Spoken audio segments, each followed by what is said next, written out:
Patzer's Playground, episode 14. Here we go. So we have a Caro-Kann. Normal moves. D4. Knight f6. Black's doing fine.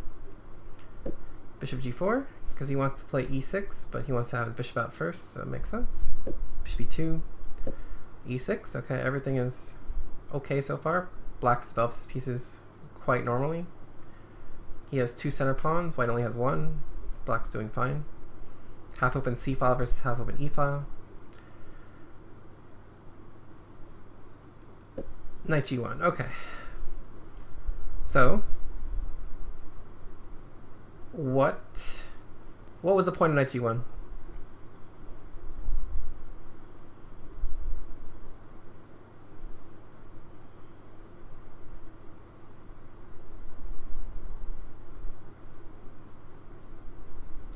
What does it do?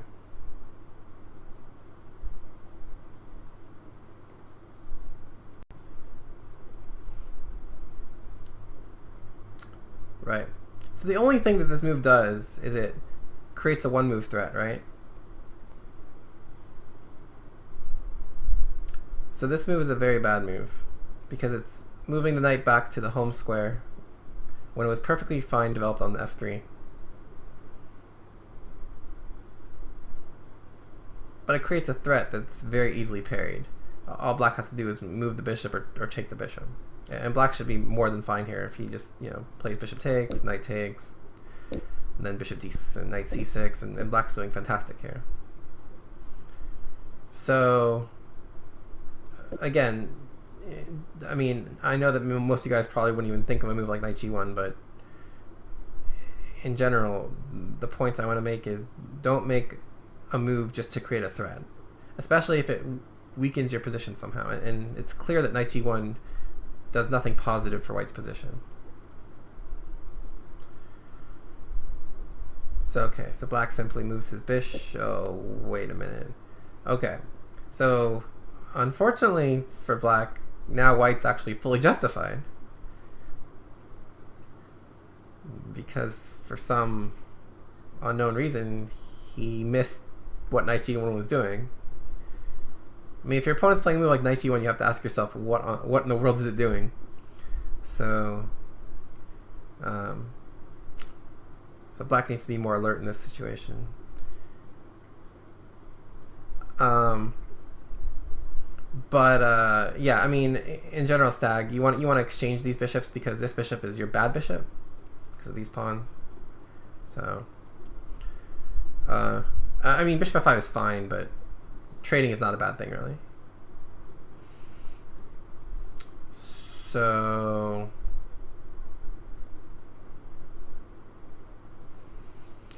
yeah, notice, of course, there's 2 attackers on this guy and only 1 defender. Okay, so white takes the bishop, and wait a minute. Alright, so white played knight g1 to win a bishop.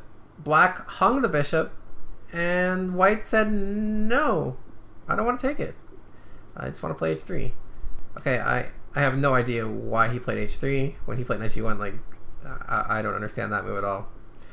But okay, again, if you're going to make an empty threat, at least carry out that empty threat. So, alright, so take. Okay, but I mean, there's a reason I'm showing this game. It's not because of this. Okay. Because the middle game is actually the interesting part. But this was instructive not so much in the actual moves they made, but the idea behind those moves. Okay, so castle, knight c6, a3. Okay. So now black has to come up with a plan.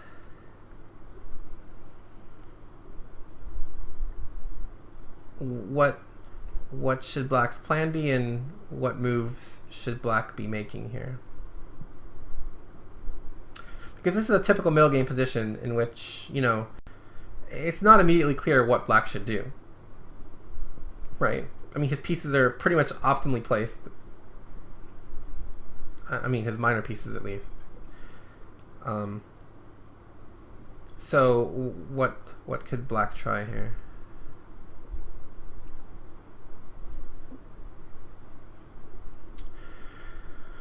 So this is somewhat an advanced idea, but there's something that's known as the minority attack. And the minority attack is usually taking place on the queen side. And what it is you kind of thrust your pawns forward against their pawns, trying to probe for weaknesses. So notice that on the queen side, white has 3 pawns and black has 2. So a typical minority attack would involve a6, b5, b4.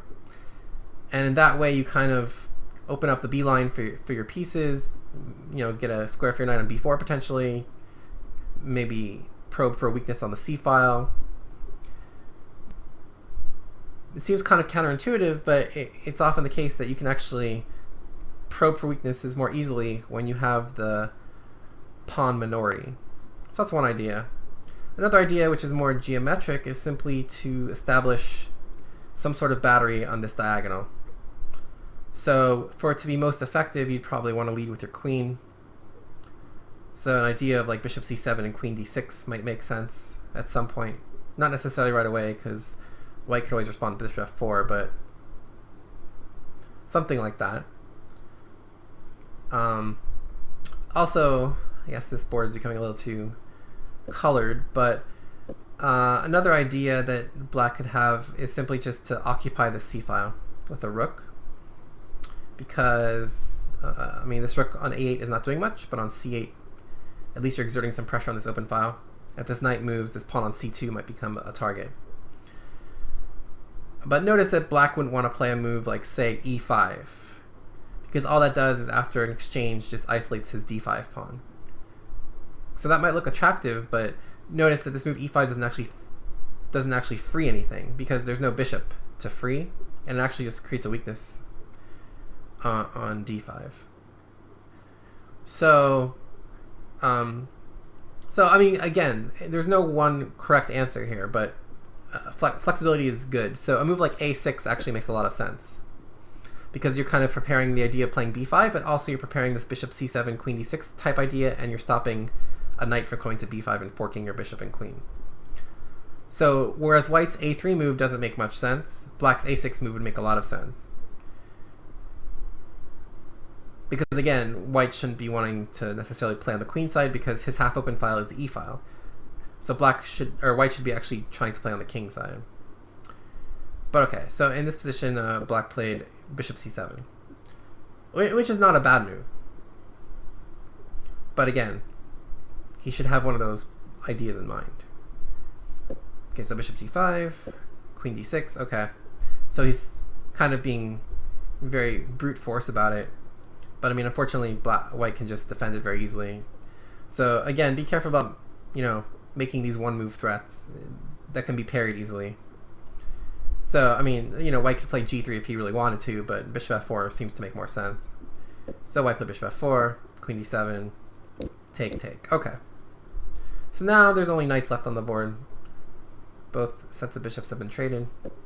Rook b1, not entirely sure what that's about. Okay, a6, I think that's a good move. Queen d2, b5, I think that's also a good move. Again, kind of preparing the minority attack. Knight g3. Okay, so black actually kind of stumbled into this minority attack with a6 and b5. So his first stage of his plan is complete. Now, what should black do next?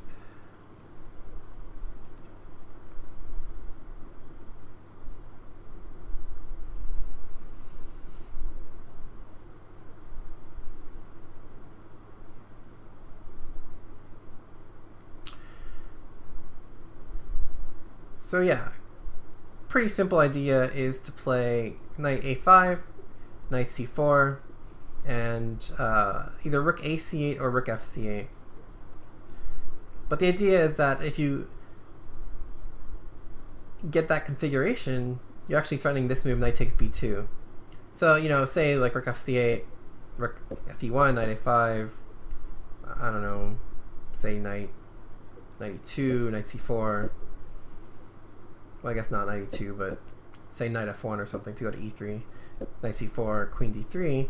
Now notice that knight takes b2 wins a pawn, because after knight takes, rook takes, queen takes c3. So ideas like that. And also, not only knight takes b2, but also knight takes a3. because if pawn takes, again, queen takes knight and wins a pawn. So ideas like that make a lot of sense. So basically some form of getting this knight to c4 with getting a rook to c8. And then also you can get a rook to b8 and then also try to play a5 and b4 as well. But black definitely has a nice initiative on the queen side, and black and white hasn't done anything on the king side. Okay, so g6.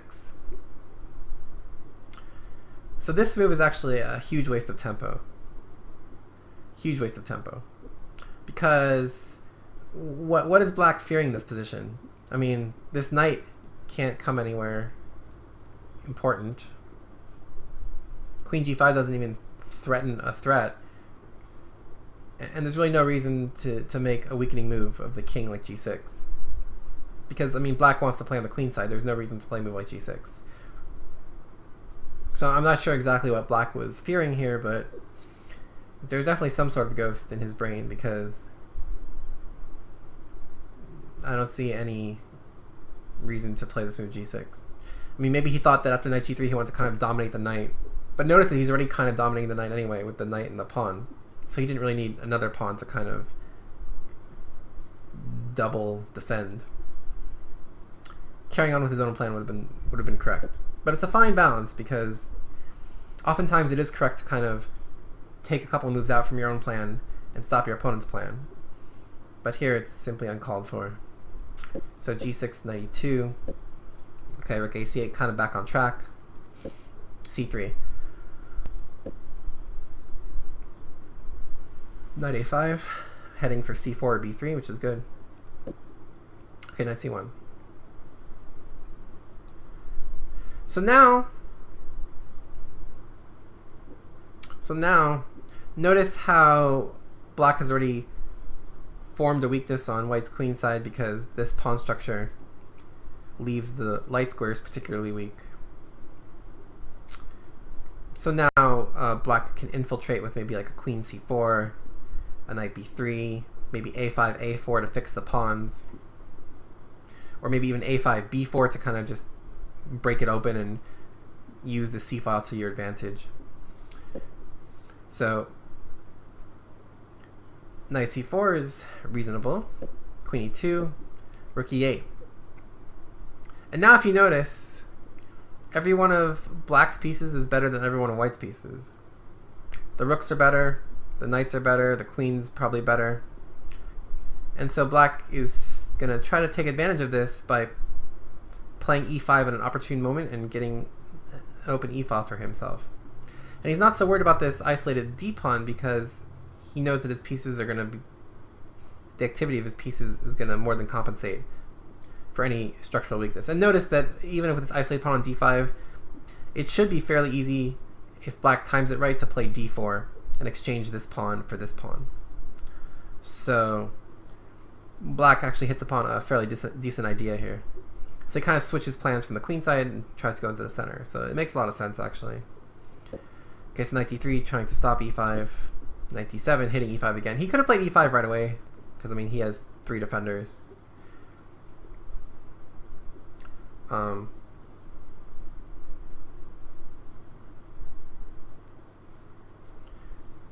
white only has 3 attackers.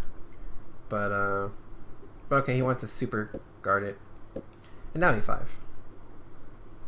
Okay, so again, after this move, black isolates his own d-pawn, which normally would be something you wouldn't want to do. But notice that it's going to take white a few moves for him to land the knight on, say, d4. So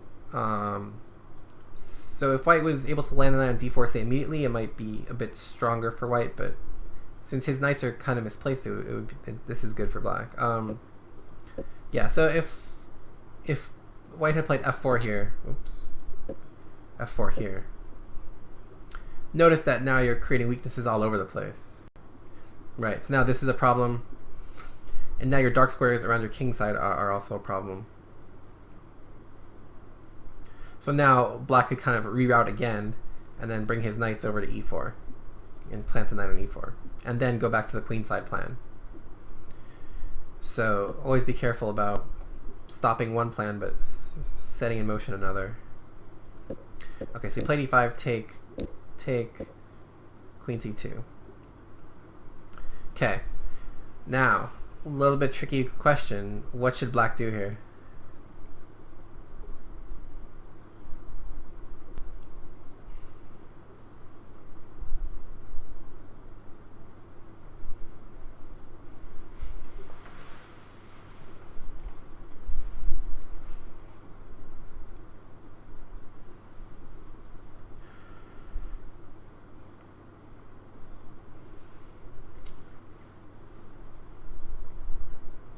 Anyone have any ideas?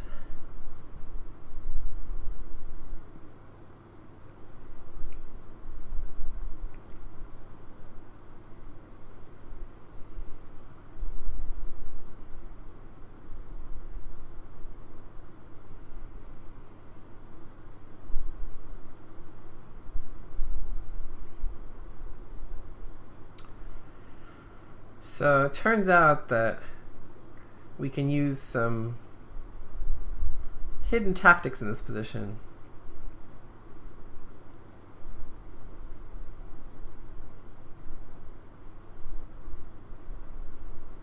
Although it's not immediately obvious.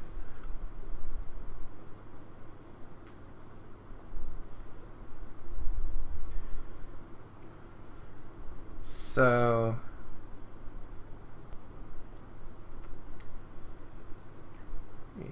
it's tricky. It's not simple. It's not simple.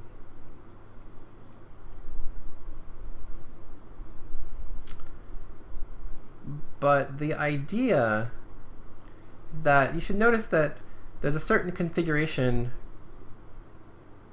of white's pieces that are a bit misplaced.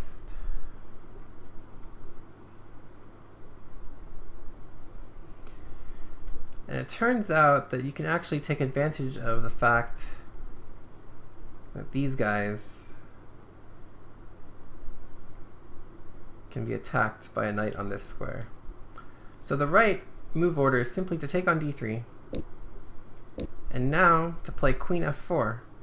And all of a sudden it turns out you can't actually defend against this, because this rook is defending this pawn on f2, and this rook is defending this pawn on b2.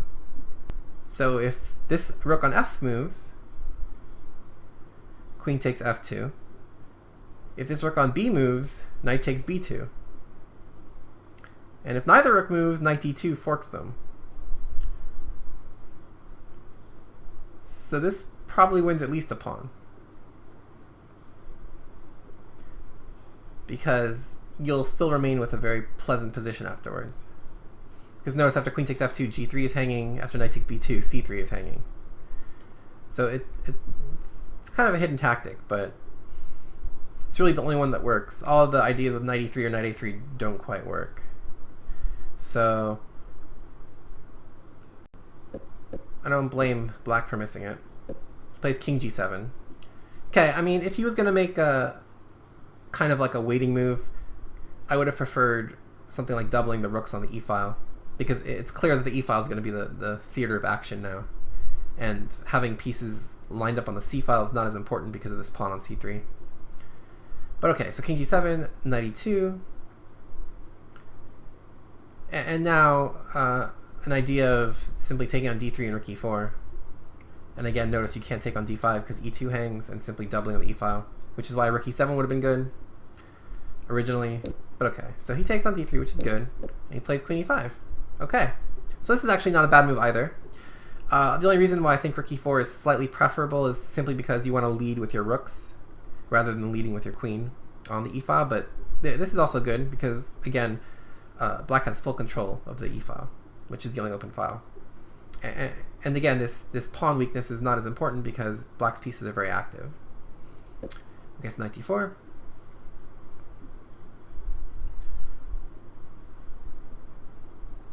So again, black can make use of this tactic, right? So again, queen f4 seems very strong, because again, you're hitting this pawn, you're hitting this pawn, you're hitting this knight. So white's only defense to this is actually to move his knight back to f3. And now what should black do here?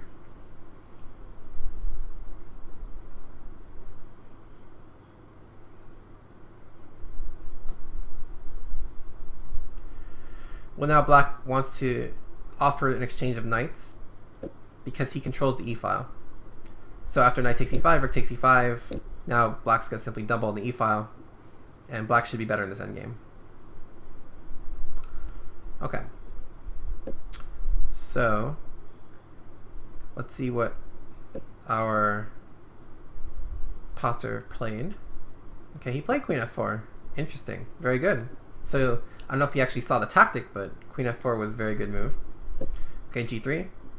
And now black has a very strong move here. What should black play here?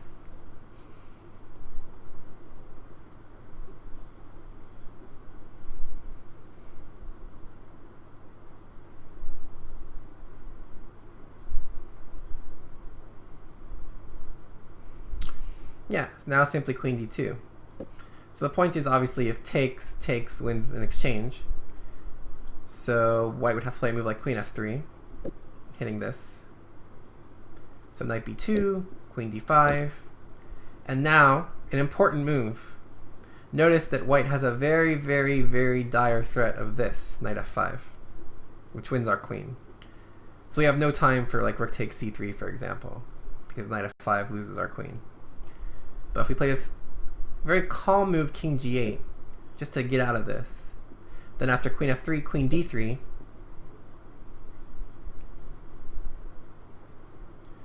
queen takes d3, knight takes d3. Black's doing quite well here. Notice that you can't take this knight because I'm hitting your rook. So the queen trade is forced, and now these pawns are going to fall. And this knight is better than this knight. And notice you got rid of your d-pawn.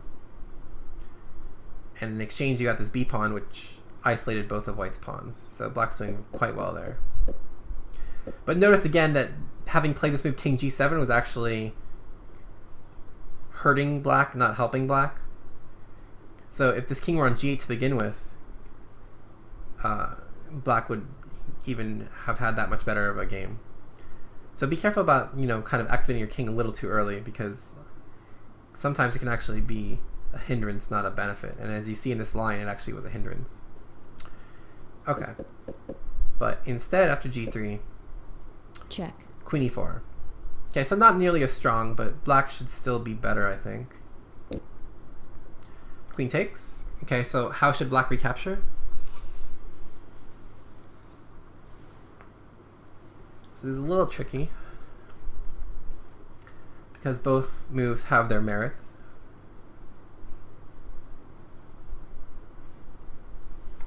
So rook takes, you keep the e-file, but pawn takes, you fix your pawn structure. So in this case, it's more important to fix the pawn structure, so pawn takes. Now notice black has a 4-on-3 majority on the king side, with his pawns far advanced. White's pawn majority on the queen side is somewhat crippled by this kind of flying V pawn structure. So only black can be better here, because now knight d2 is a threat. So our Patzer played pawn takes, very good, and black is better. Okay, rook d1, f5, okay. Starting to get his pawns rolling. King g2, okay, notice of course that black can never play rook e8 or rook cd8, because knight e6 would win the exchange, or a rook, depending on which rook. So say you play rook cd8, knight e6, check, fork, and then if you take, I can take on d8. So careful about that, because it makes sense to try to move a rook to d8. But our Patzer saw this and played king f6, which is good, because now he is starting to play a rook to d8, because there's no check. King 92. Okay, so black has been playing pretty well up to this point, save for hanging the bishop on move 7. Okay, so what should black do now?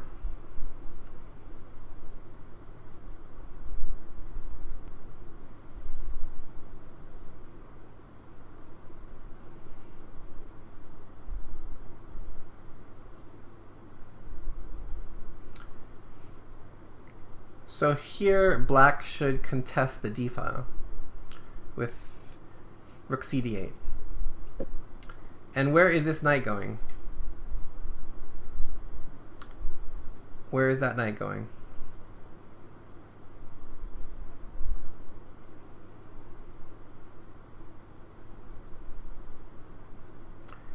going from e5 to d3. Then we have an octo knight exerting its influence all over the board. Octo knight. And black should just be better. Okay. But black played e3. Not a bad move, but it's tricky. It's tricky.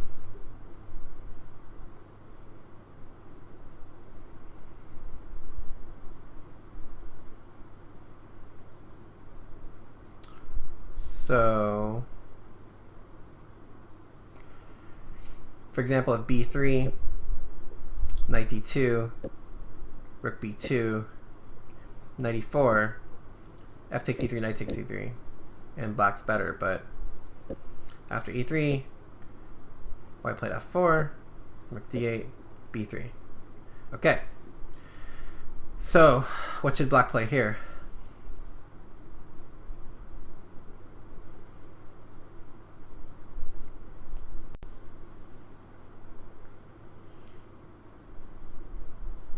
This is tricky. This is tricky.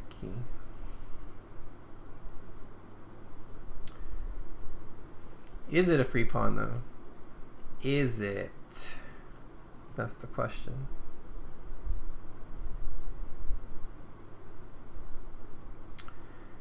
So the best move here is actually the move rook d2. Rook d2. So the point is, we're threatening rook takes e2.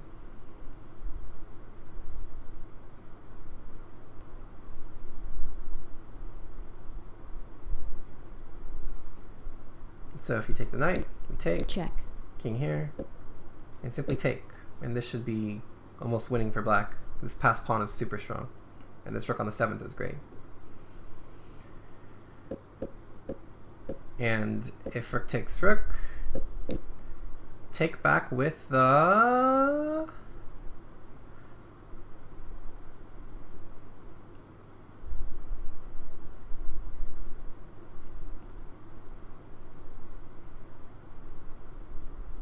pawn. Yep. Because now if you defend this knight, simply knight b2 wins. Can't stop queen. And if pawn takes knight, rook takes knight, check. Check. And now if king f3 or king g1, rook e1 wins. And if king f1, simply rook h2 should be enough.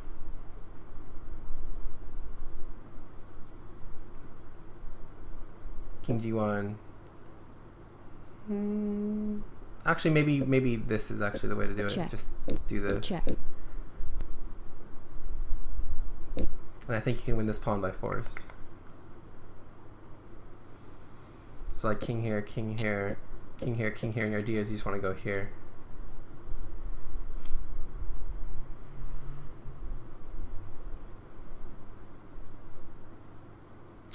And if white gives you control of e4, you'll take that, obviously. Okay. But in any case, black took, and then played knight d2. So this is still quite good. Notice that here, a move like knight a3,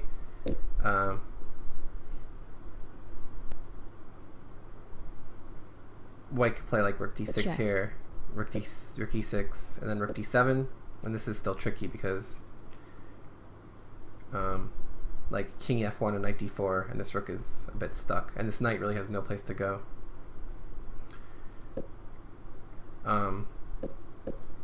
And if knight a3 right away, simply rook takes rook, and rook a1, and now this rook gets active all of a sudden. So be careful about moves like knight takes pawn. It's not as good as you guys think.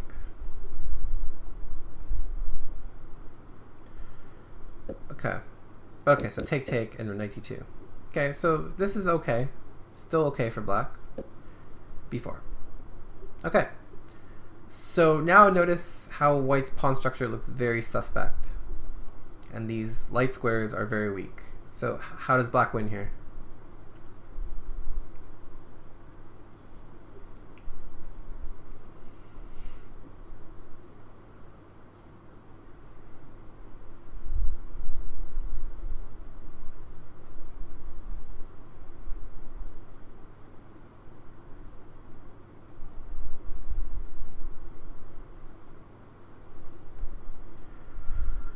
Well, if you notice that all of white's pieces are basically completely tied down,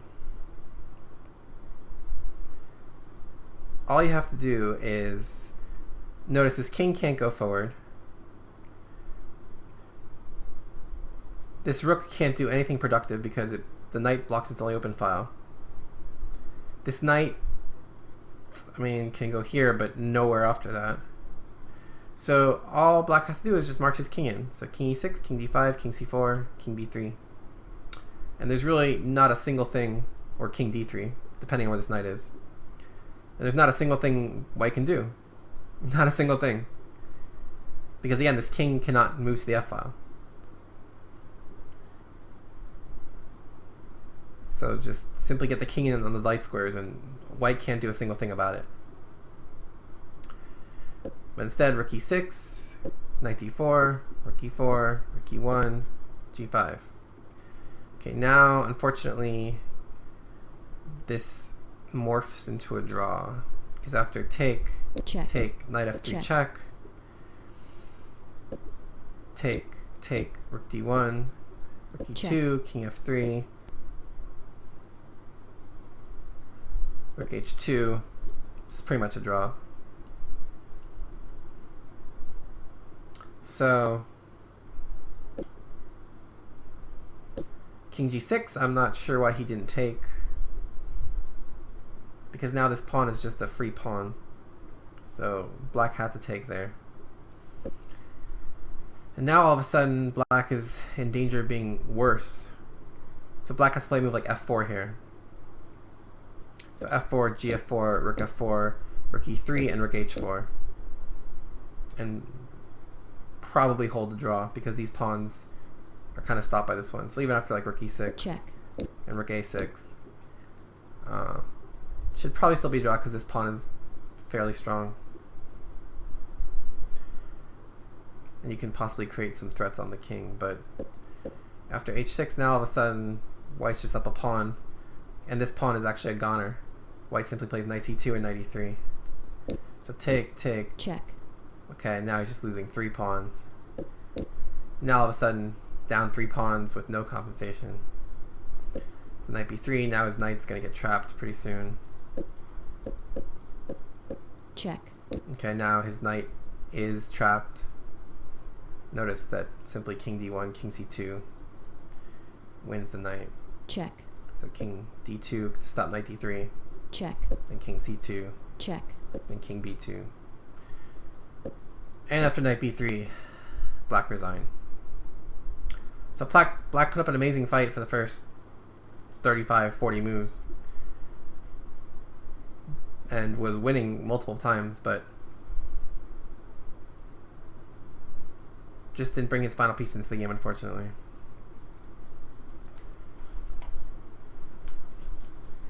But he came up with a lot of good plans in that game, I thought.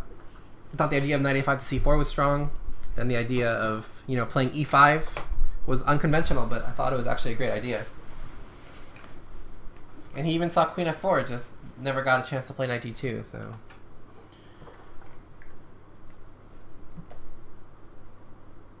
Okay, so that was that game. Let's look at one more. Okay, it's time from the white perspective. So, got symmetrical. Both sides are playing King's Indians. d4, d6. c4, knight d7.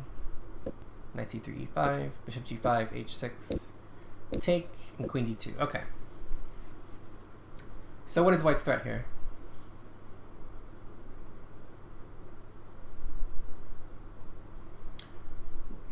Follower wouldn't play it this well. What's white's threat?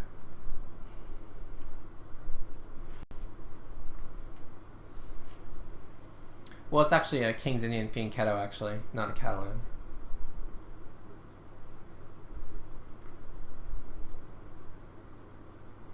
Because black didn't play d5.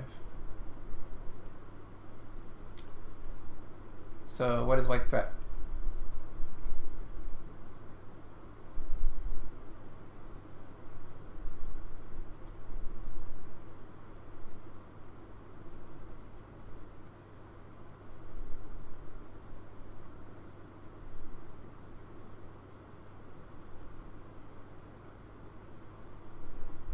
So say I play rook e8, for example.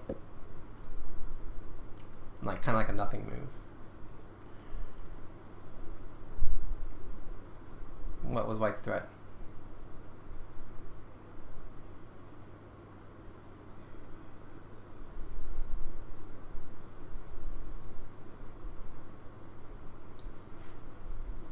So it looks like that this pawn is free.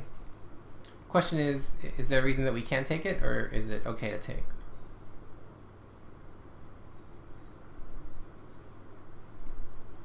Is it okay or not okay?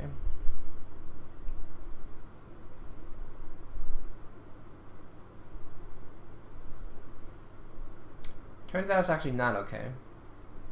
Queen h6, e4, knight e1, bishop g5. All of a sudden, queen h3, knight f6, and now, all of a sudden, g4 is forced. And okay, it's not trapped, but white is in bad shape. Very bad shape. So, definitely awkward. So I'm guessing that white made this move queen d2 with the idea of threatening this, but I mean, it's not a bad move. Like, it's a good move, but just notice that it's not actually necessarily threatening anything. I mean, it does require this move rook e8 though, because it needs e4 to be defended, but don't fall for that in general is what I'm trying to say. So, but anyway, I mean, queen d2 is a good move just to connect the rooks, if nothing else. But I just want to alert you guys to things that may look free but aren't as free as you think. Okay, so queen d2, bishop g7. Okay, so black defends it, which makes sense. But also, I mean, bishop g7 makes sense as well to free up this f pawn. So it's not like black wasted a tempo necessarily. Okay, so take, and now what should white do here?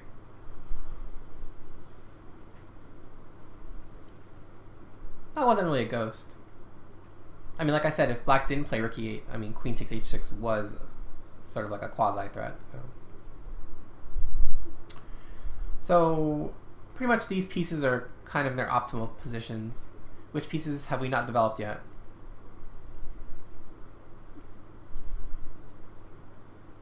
Which pieces has white not developed yet? Yeah, so these guys. So the question is, what square do they want to be on? And Minty, I wouldn't be so sure.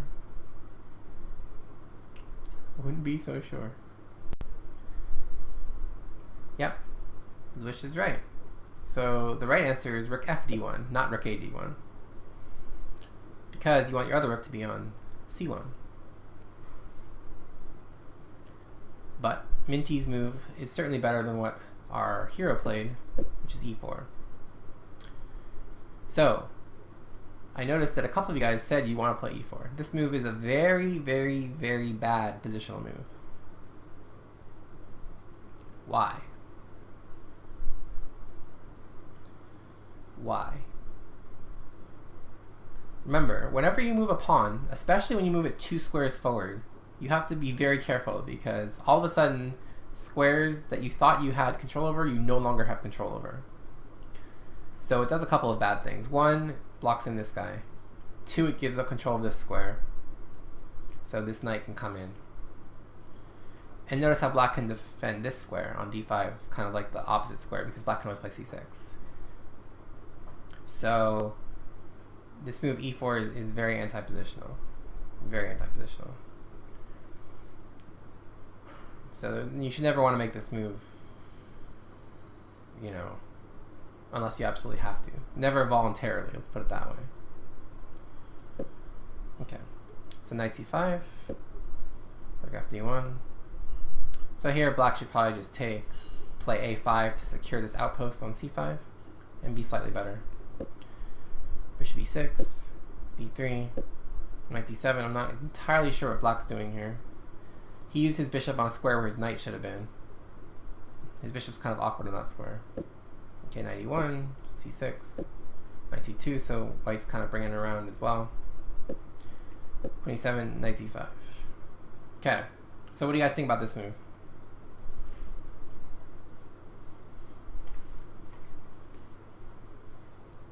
Good, bad? Okay. Best move ever? Worst move ever? Double question? Double exclam? Just meh. Well, what should black do? What should black do? Let's put it that way. What should black do?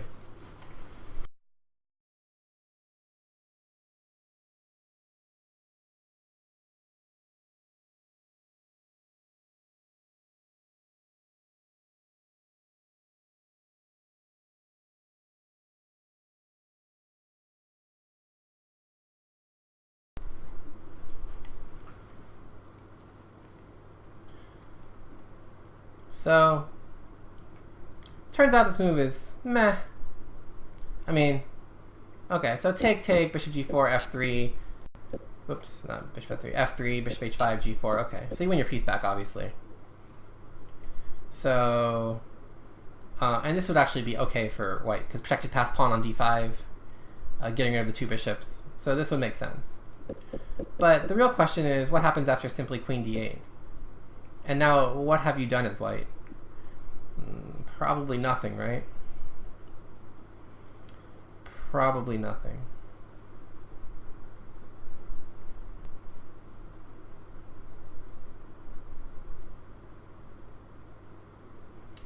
So, I mean, okay, even if this knight is allowed to stay here for a couple more moves, like, I mean, what is it really doing here? It looks nice, but it's not doing anything, unfortunately. Yeah. So, this is a warning to be tricky for the sake of being tricky. And so, don't be tricky for the sake of being tricky. I mean, if this knight, like, preferred to be on e3, for example, say, for whatever reason, then okay, maybe this move makes sense, because, okay, if he takes, it's fine, and if he doesn't take, then you triangulate it over. But being tricky for the sake of being tricky just often means you're wasting a tempo for nothing. Okay, but black took, which is okay as well. This is also perfectly fine for black, because after this, okay, well, he shouldn't play that, but he should play here. And then after g4, just play knight f6. And then notice that after knight e3, queen d7, I mean, eventually you'll have to do this move and kind of mess up your pawns. So, I mean, black is fine here because he can blockade on d6 here. Okay, and this bishop is somewhat bad because all these pawns are on white. But okay, so he took on d5.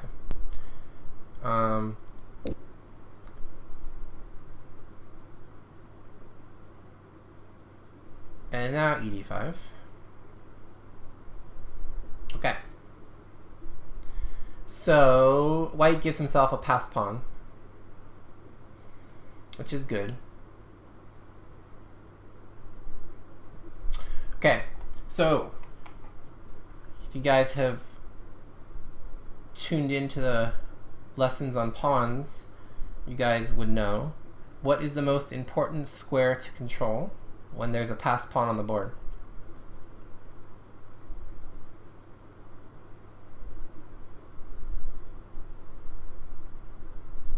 This one should be an obvious one. Yeah, the square in front of the pawn. Right. So in this case, it's the d6 square. So what move should black play here? What move should black play here?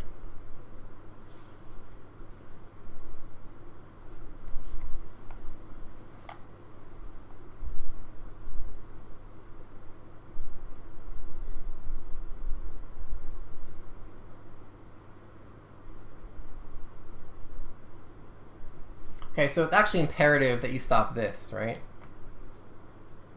Because if white's allowed to get in d6 now, notice this guy turns into a monster.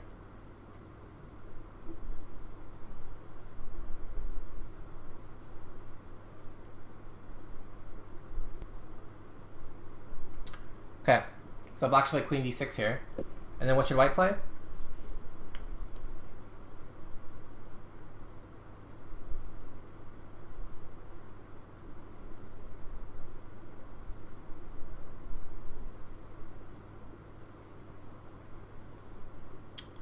So the best way to control the square is to control it with a knight.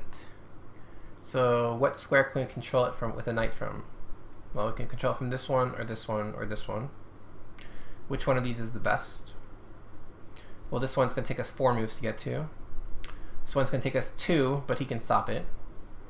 And this one's going to also take us 2, but it's going to be harder for him to stop it because b5 creates weaknesses. So knight e3 is correct. Then what should black do? Well, black has to stop knight c4, so knight b6. Then what should white do? Well, white wants to chase this knight away, so a4, a5, so a4. What should black do? Well, white wants to play a5, so black should play a5. And okay. And here white's a bit better. Just because this pawn is an asset, and black's pieces are kind of tied to the defense of that pawn. But it's only a bit. And if white misplays this, black can easily gain the upper hand, especially if he can get in moves like f5 and e4, and this bishop becomes a monster as well. Okay. But black played knight b6. So, what should white play?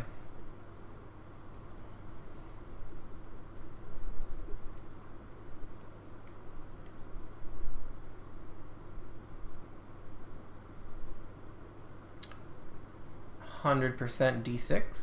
Very good. Yay! And now white is actually doing seriously well. Seriously well. Because after queen d7, rook ac1, good to play rook c7 at some point. Rook d8, knight e3, good. Now rook c7 is a huge threat. Rook c8. Okay, now what?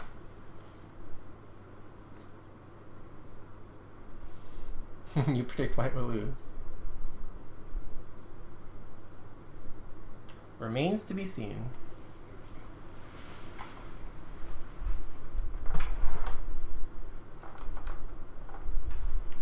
Bishop b7. Well, bishop b7 just hangs a piece. Let's not do that. Bishop b7 again hangs a piece. Let's not do that. Queens do move sideways. Well, ask yourselves, what was this rook defending? What was that rook defending?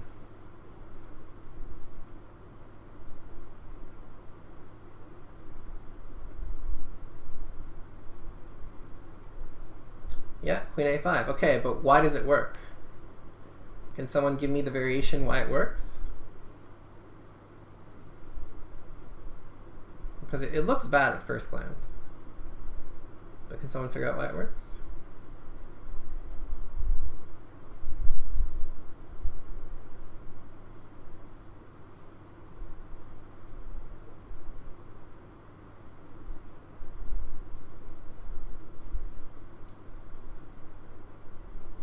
Okay, so it looks like after queen a5 you can go like this. Take, take, queen d6.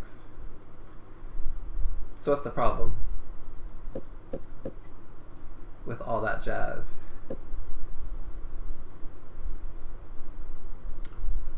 What's the problem with all that jazz?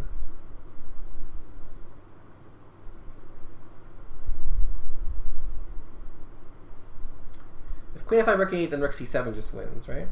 Because this rook, the whole point of rook c8 was to stop rook c7. But if after queen a5 you have to play rook a8, then rook c7 just wins. But what's the problem with the line I just gave you?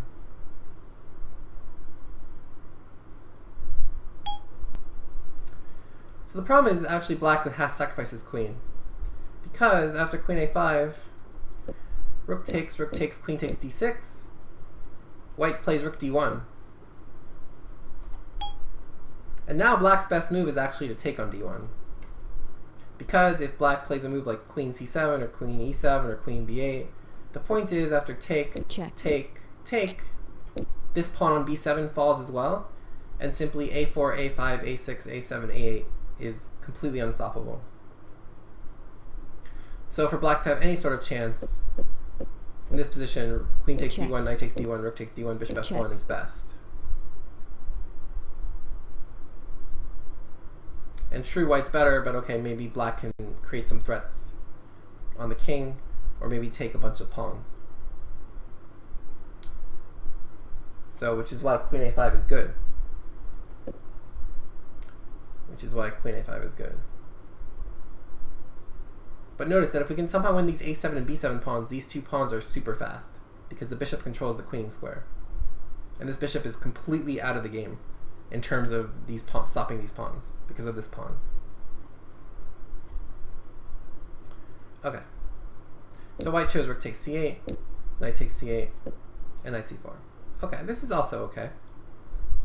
Also okay. The idea is maybe to play knight a5 and take on c7 or b7 maybe. Also just defend this guy.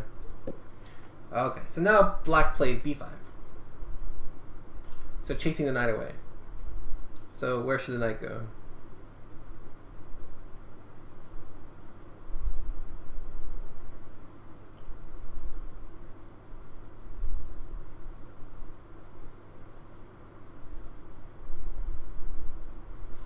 Yeah, so it has a5 as a potential square.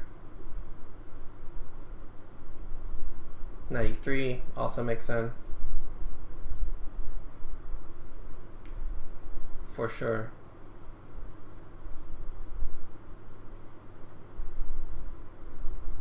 Because then you can go to d5 perhaps.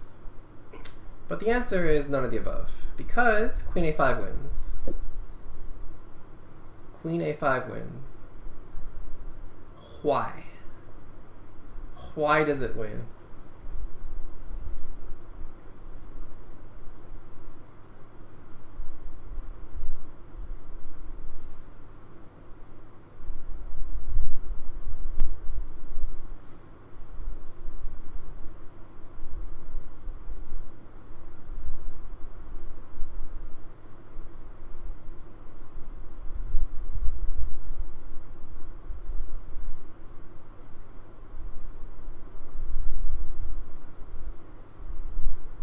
Alright, let's make this interesting. Okay, let's say you're black here. Let's say you're black here. White just played queen a5. What do you do?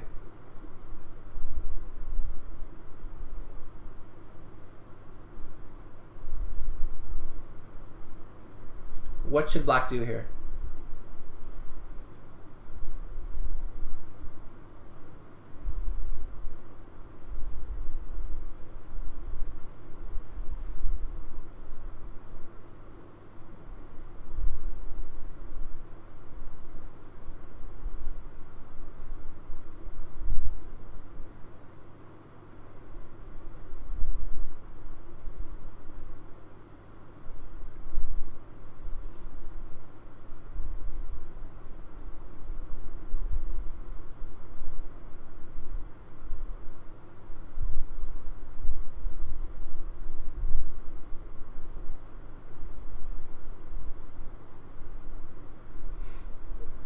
Okay, so do we figure out what happens if we take the knight?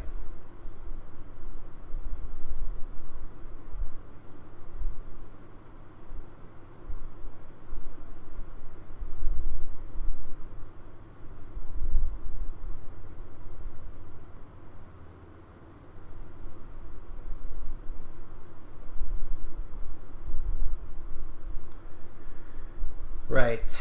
So the point is, if we take the knight, bishop c6. And now there's no way for this queen to stay on this rook. So yes, we can take the bishop and be up 2 pieces. But the problem is, after queen takes d8, check. Some move, bishop f8, king h7 doesn't really matter. And d7, white's just winning material here. Because this pawn is worth at least a piece. So for example, if knight b6, simply queen takes b6 maybe. Or even queen e8, I mean, doesn't really matter. Probably this queen e8 is stronger. So now you're threatening to queen, so knight takes his force, queen takes, and this endgame should be easily won for white. So white basically wins the exchange. But in a very simplified position, so it's almost impossible for black to defend. Okay. So we've calculated that we cannot take the knight. So what should black do?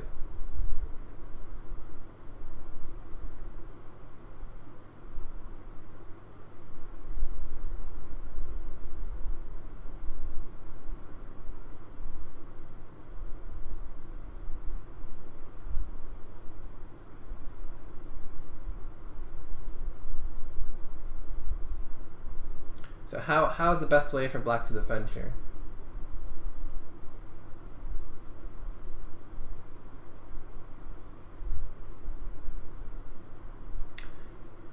So black's not in great shape, but doesn't mean it's over. You want to still force white to find the best moves. And if you play pawn takes knight, obviously white has seen this idea, so you're kind of helping white do what he wants to do. But oftentimes in chess, especially online, when you are in a bad position, sometimes what people do is they jettison all their pieces. Have you ever seen that? Like say you win a piece on a mouse slip or something, like they'll suddenly just hang all their pieces in a row and let you take everything because they're so frustrated with themselves for hanging a piece or whatever. Have you ever seen that?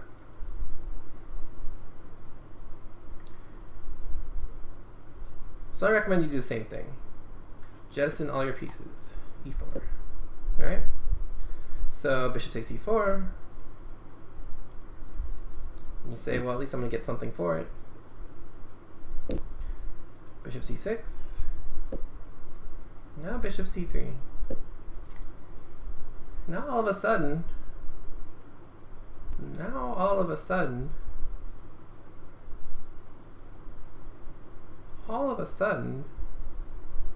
black's winning. Black is winning. So finding cool resources like this, sometimes what you have to do. So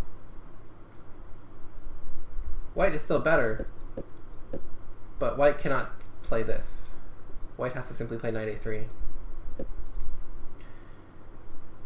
And then after e3, fe3, queen e8, black is still fighting. Black is still fighting.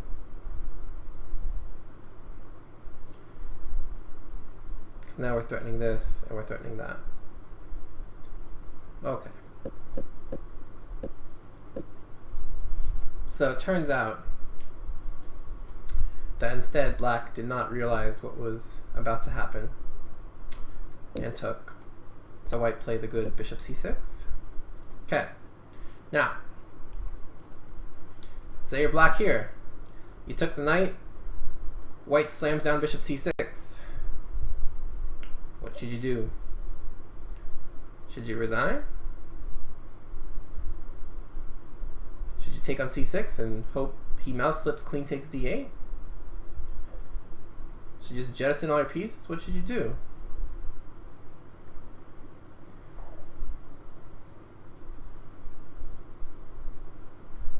Well, remember how I said you should jettison all your pieces? I wasn't lying. I was not lying. Queen e7. Queen e7. Best move on the board. Looks like it's the worst move on the board, but it's actually the best move on the board. Because the point is that I'm threatening to take your pawn now, so you have nothing better. You gotta take my queen. Take your rook with check. Check. I take your pawn. Now if you look at the material, I have a rook and a knight for your queen. I'm threatening your bishop. And I'm threatening this, and maybe even this and stuff like that. So, okay, I mean, white is much better. I mean, I'm not going to pretend like he's not, but okay, at least you're still fighting. I mean, it's not completely over yet. Whereas that endgame I showed you before with, being down the exchange in the rook versus bishop is completely hopeless. But okay, here at least you have pieces you can generate threats. And in a blitz game especially, or a standard game where your opponent has, say, 5 minutes left or less, this is actually serious chances here. So don't be afraid to kind of mix it up for the sake of proving that your opponent knows how to win the game. So anyway, of course, black didn't see that cute idea and played queen takes d6, which unfortunately was not a good move. So, okay, what should white play here?